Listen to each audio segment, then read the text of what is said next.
Welcome to Vegas Hockey Hub here in the sports entertainment capital of the world, Las Vegas, Nevada, on PRConnectionRadio.com, the voice of new media. I'm your host, Ian Rickelli.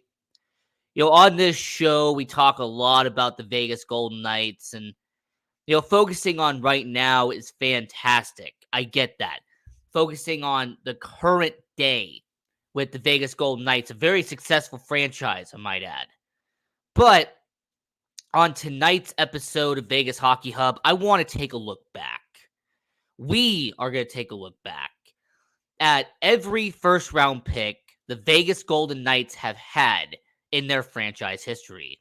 So dating back to 2017 and all the way until 2022, we will be talking about every first round pick, all 7 that have been taken in Vegas Golden Knights history. So it's going to be a lot of fun to talk about, but let's get into it. Let's focus on who we have right here, and that is, of course, the first draft class in Vegas Golden Knights history, 2017. So to the left is Erik Brannstrom. He was taken 15th overall. In the center is Cody Glass, who was taken 6th overall.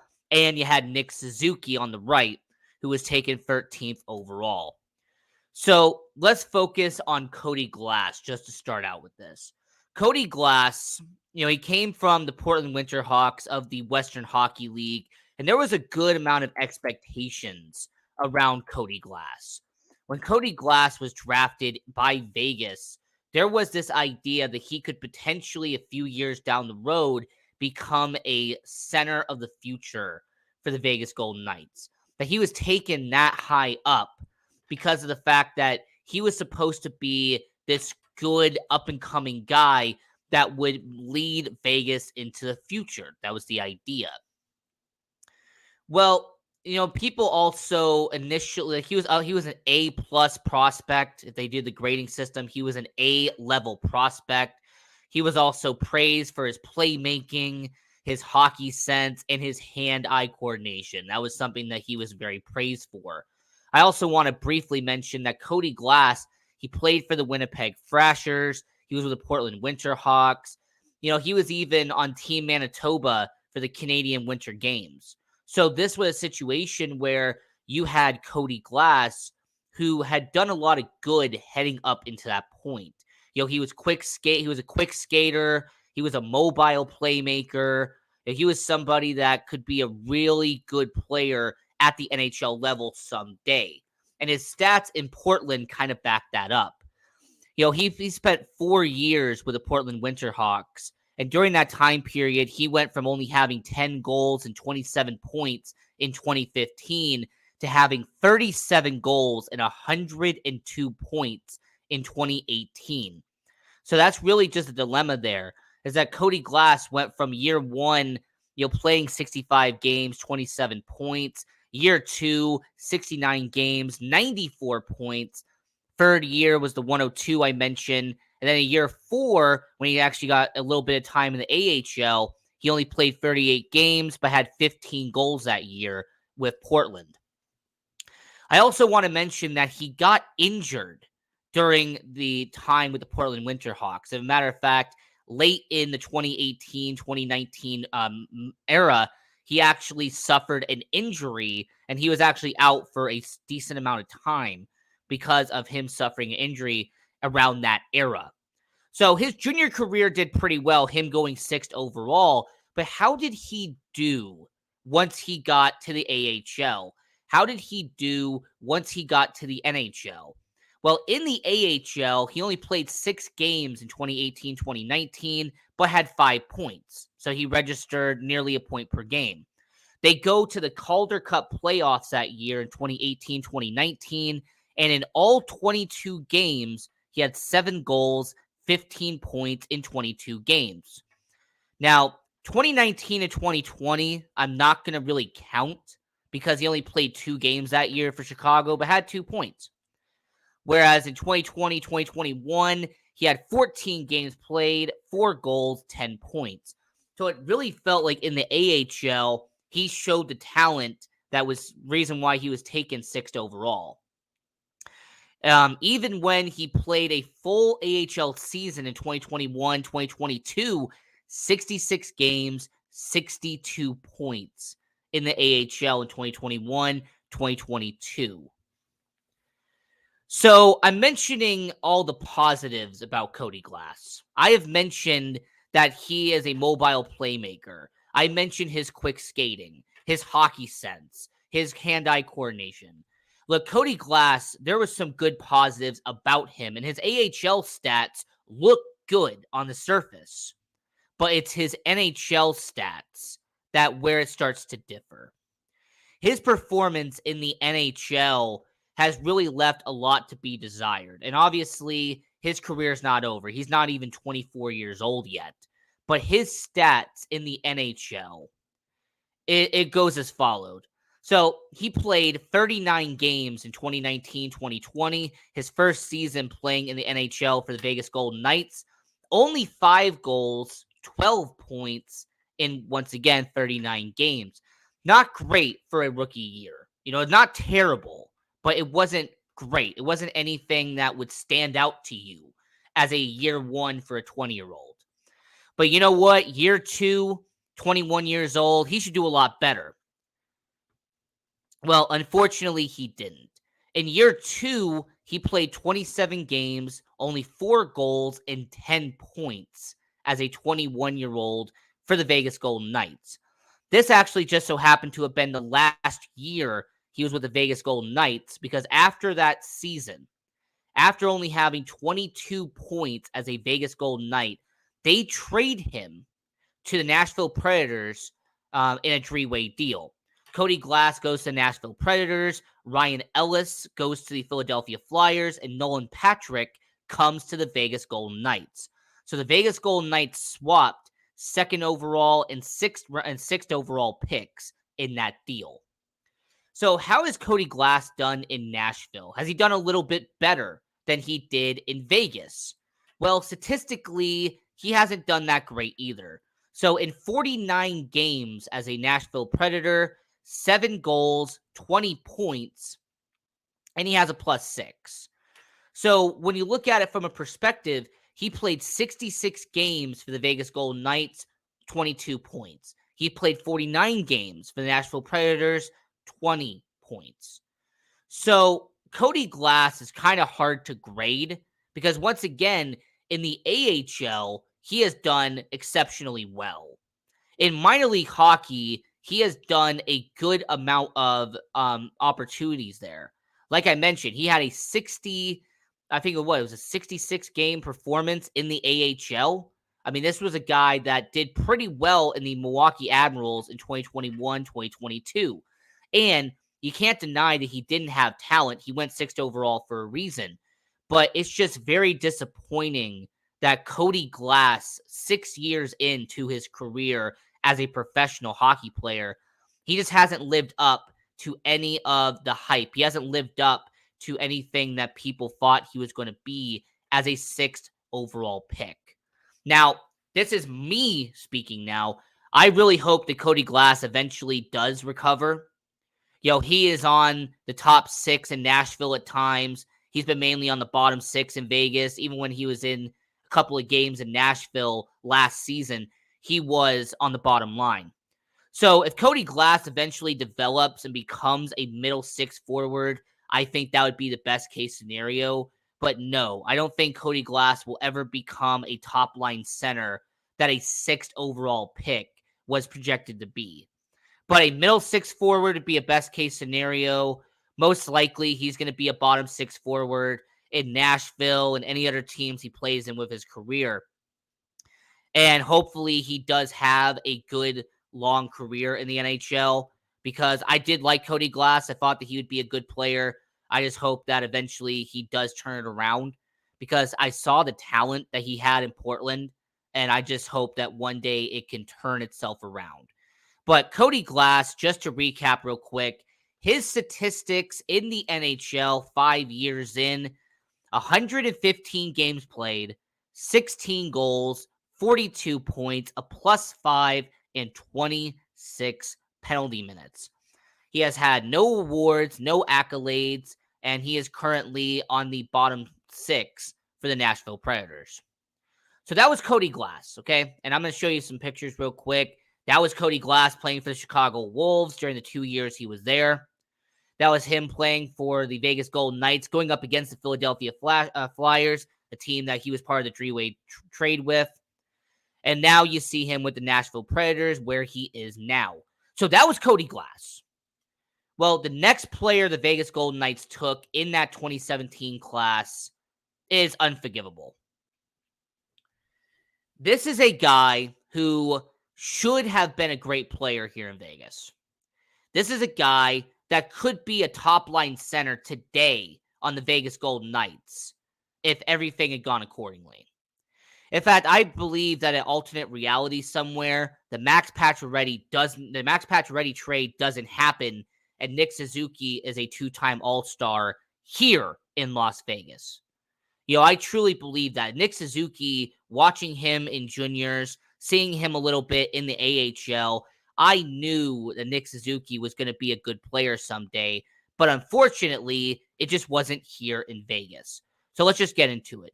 All right, Nick Suzuki as a player, he is a guy that was drafted 13th overall. He was from the Ontario Hockey League. And when it comes to Nick Suzuki, not only did he come from a hockey family, Ryan Suzuki is also a player currently in the NHL, Ryan and Nick. But this is a guy in Nick Suzuki who, regardless if he was part of Team Canada on their junior team, he was part of the 2019 World Juniors for Team Canada. He was also one of the only 3 Owen Sound Attack members to participate in the 2015 World Under-17 Hockey Challenge. He also won gold with Team Canada in the World Under-17 Hockey Challenge. So Nick Suzuki, from almost day one, he had a lot of accolades. He did some good in his career. And just his 4 years playing in the OHL, you could tell that he was eventually going to become a good player. Nick Suzuki in year 1 had 20 goals, 38 points for 63 games played. Year 2, 65 games played, 45 goals, 96 points. Year 3, the year he got drafted by Vegas, 64 games, 42 goals, 100 assists.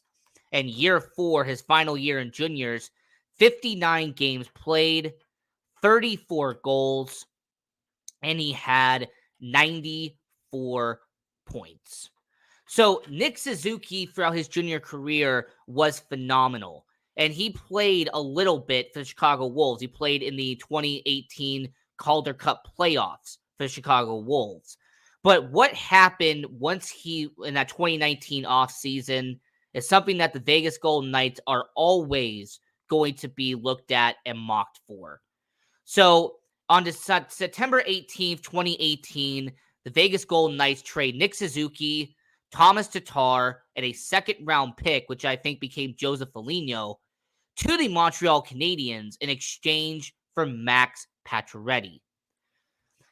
This is a trade that back then looked interesting, but in hindsight now, 5 years later, has looked terrible for the Vegas Golden Knights. This is a trade that 5 years later should have never happened.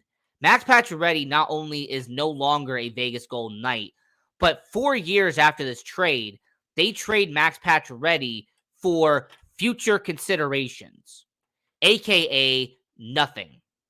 They traded Max Pacioretty to the Carolina Hurricanes for nothing. Meanwhile, they traded Nick Suzuki and Thomas Tatar for Max Pacioretty. So Max Pacioretty no longer here. Nick Suzuki in Montreal. So how has he done in his 4 seasons playing for Montreal? How has Nick Suzuki performed as a member of the Montreal Canadiens? Well, I'm glad you asked. So in 4 seasons in Montreal, Nick Suzuki not only is a 2-time All-Star, I kind of gave that away when I was briefly mentioning him earlier, but Nick Suzuki has not only become the captain of the Montreal Canadiens, but he has also been phenomenal in Montreal. In 263 games played as a Montreal Canadien, 66 goals, 185 points, and has received Calder votes. He has received Lady Byng votes, and he was on the all-rookie team the first year he was in Montreal. So year one, he had 13 goals, 41 points in 71 games. Year two, in 56 games, had 15 goals, 41 points, and helped the Montreal Canadiens beat the Vegas Golden Knights in the Western Conference Finals to get to the Stanley Cup Finals. So Nick Suzuki in his first 2 years had 82 points, a Stanley Cup Final appearance, and beat the Vegas Golden Knights in the playoffs to get there. I also want to mention that in the playoffs that year that the Montreal Canadiens got there, Nick Suzuki had 7 goals and 16 points in that playoff run that they got to the Stanley Cup Final. So Nick Suzuki already has 11 playoff goals in his career, and he is not even 24 years old. So year 3, that he finally becomes an All-Star, got to his first All-Star game here in Las Vegas. That was ironic too. In 82 games, had 21 goals, 61 points, and played all 82 games. And in year 4, he has played every game this season and has had 17 goals, 25 assists for 42 points and his second All-Star game appearance.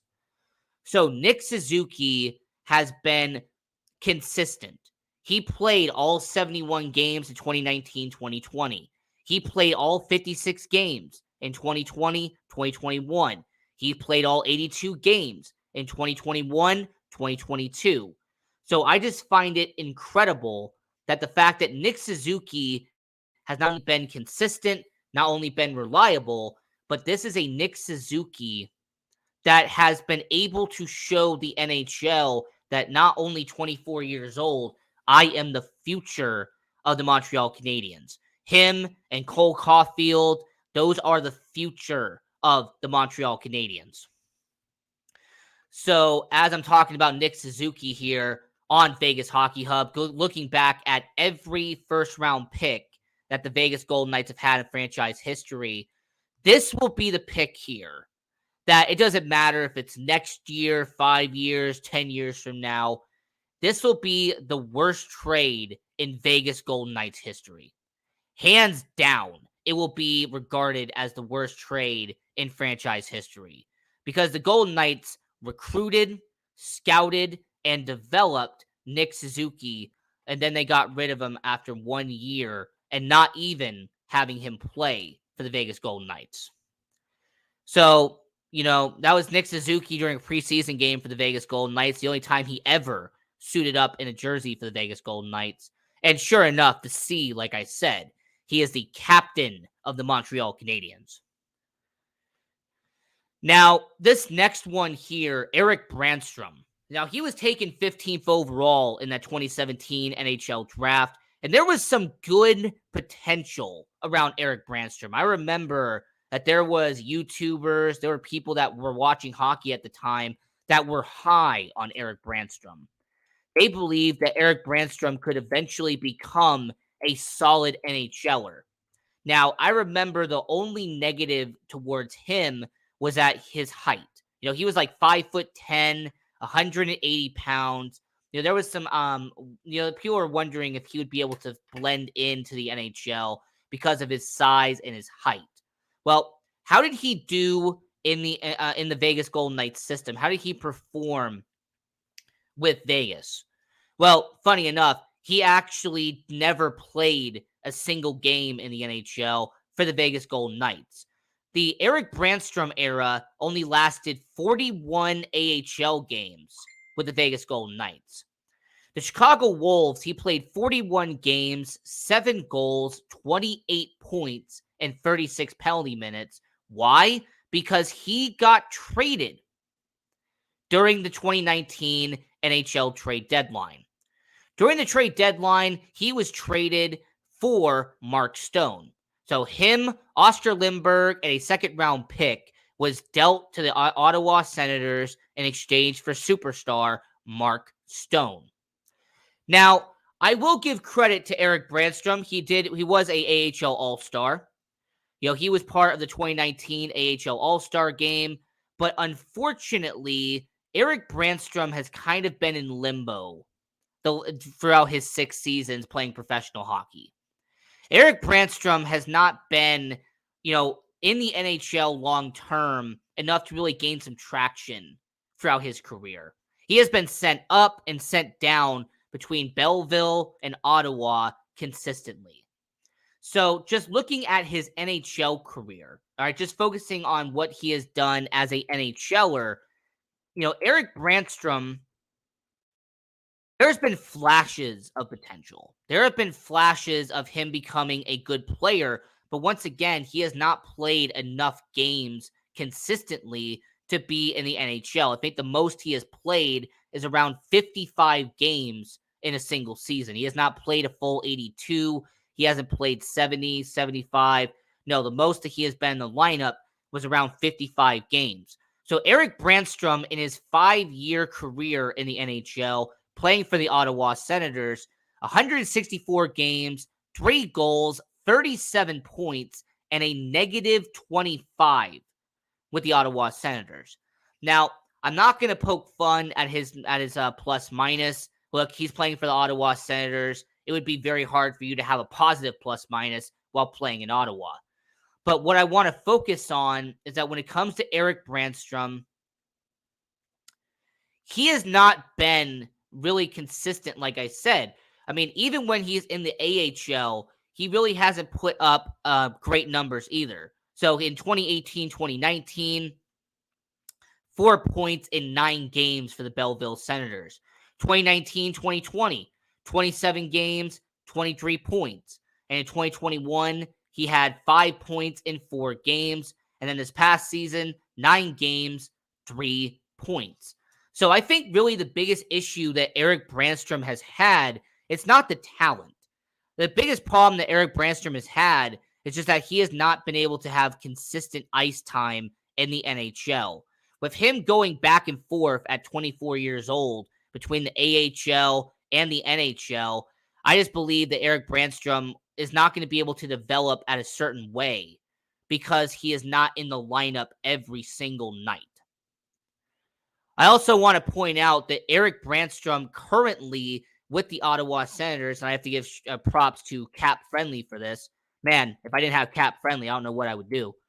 But, Cap Friendly, when you look at the depth chart for the Ottawa Senators, Eric Brandstrom has consistently been floating between the second line and the third line throughout his career. Regardless if it's Jacob Larson, Travis Hamonic, it doesn't matter if it's Nick Holden, the former Golden Knight turned Ottawa Senator, Jake Sanderson, the young fifth overall pick they drafted a few years after Brandstrom. The Ottawa Senators have a good amount of defensemen, and I think that's actually negatively affecting Eric Brandstrom. Is that because they have 8 or 9 defensemen they can have in their starting lineup, that he's not able to get the consistency that you would see in a normal player. So when you talk about Eric Brandstrom, it's unfortunate, but him getting traded for Mark Stone, in hindsight, might actually be the second best trade in Vegas Golden Knights history. The first one is Chandler Stevenson, traded for a 5th-round pick with the Vegas Golden Knights. That's the best trade in Golden Knights history. Chandler Stevenson being traded for a mid-level draft pick with the Washington Capitals. But the second one would definitely be Eric Brandstrom, Oscar Lindbergh, and a 2nd-round pick traded to the Ottawa Senators for Mark Stone. So, you know what? I hope eventually Eric Brandstrom can turn it around. I hope everyone here, nothing but success. But so far, he has just been in limbo, going back and forth between the AHL and the NHL. So that focused on the 2017 draft. And yes, I'm showing you the photos now. That was him in the preseason with the Vegas Golden Knights, playing for Belleville in the AHL, and now playing in the NHL for the Ottawa Senators. But, when we're talking about that, how about we mention a guy like this? Peyton Krebs was the next first-round pick, and that was in 2019. Now, Peyton Krebs got traded in the Jack Eichel trade. Alex Tuch, Peyton Krebs, and a first-round pick was dealt to the Buffalo Sabres for Jack Eichel. And when it comes to Peyton Krebs, he has now found a home at 22 years old on the middle six for the Buffalo Sabres. As a matter of fact, Peyton Krebs, ever since being dealt to the Buffalo Sabres, he has become nothing but a solid bottom six forward for the Buffalo Sabres. The first year in Buffalo, he had 48 games, 7 goals, 22 points. Year 2, 44 games, 7 goals, 14 points. So do I think Peyton Krebs at 22 years old has a possibility to become a great player someday? Yes, I do. But right now at this moment, only 105 games played, 14 goals, and 37 points. So we'll see how he does throughout his whole career. And these last two, I'm just going to briefly mention because these guys haven't played in the NHL yet. Brendan Brisson was their first round pick in 2020. They took him from the Chicago Steel, the USHL, eventually played for University of Michigan, and now is with the Henderson Silver Knights. And Brendan Brisson, throughout his career, has been a question mark because with the Henderson Silver Knights in the AHL, there are certain people who think he should be doing better than he is currently. There's some people who think Brendan Brisson should be in the NHL already at 21 years old. And then there's some that want him to stay in the minors for a little bit longer and eventually develop as a career. I mean, this is a guy who's played 47 professional games and has had 10 goals. So Brendan Brisson, their 2020 first-round pick, is still playing in Henderson, still in the AHL. Obviously, we're going to have to wait and see at the trade deadline if Brendan Brisson or if the guy I'm going to talk about here, Zach Dean, who is their 2021 first-round pick. It will be interesting to see at the NHL trade deadline if Brendan Brisson or if Zach Dean, if those guys are eventually flipped or eventually traded from the Vegas Golden Knights, because I could see that becoming a reality. But, until then, Zach Dean, who was their latest first-round pick, he is not in the AHL at this moment. He is still playing junior hockey at 20 years old. So Zach Dean playing in the KMJHL for the Gatineau Olympiques. You also have Brendan Brisson playing in the AHL for the Henderson Silver Knights, being on their middle six line for the Henderson Silver Knights. So this episode here talking about looking back at the first round picks in Vegas Golden Knights history. We went over Cody Glass, Erik Brannstrom, Nick Suzuki, Peyton Krebs, Brendan Brisson, and Zach Dean. So I want to know from all the people watching around the world, when it comes to the first round picks in Vegas Golden Knights history, have any of them been a surprise to you? Has there been any players out of the 6 that have been drafted? Has there been any of them that really have caught your attention in the NHL? Because Cody Glass doing what he's doing in Nashville now, I wish him the best. Nick Suzuki becoming a 2-time All-Star. He should have been doing that here. Erik Brannstrom in limbo in between the AHL and NHL out in Ottawa. Peyton Krebs on the bottom 6 in Buffalo, but is 22. He has time to develop. Brendan Brisson developing in the AHL as we speak. Maybe he'll get a call up to the NHL sometime down the line. And Zach Dean at 20 years old, still playing junior hockey in Quebec. It'll take time for him to eventually become an NHLer. So this was another episode of Vegas Hockey Hub. I'm your host, Ian Rickelli. And once again, this was looking back at every first-round pick in Vegas Golden Knights history. So until next time, I'm your host, Ian Rickelli. Continue watching hockey, go support junior hockey, and go Knights, go!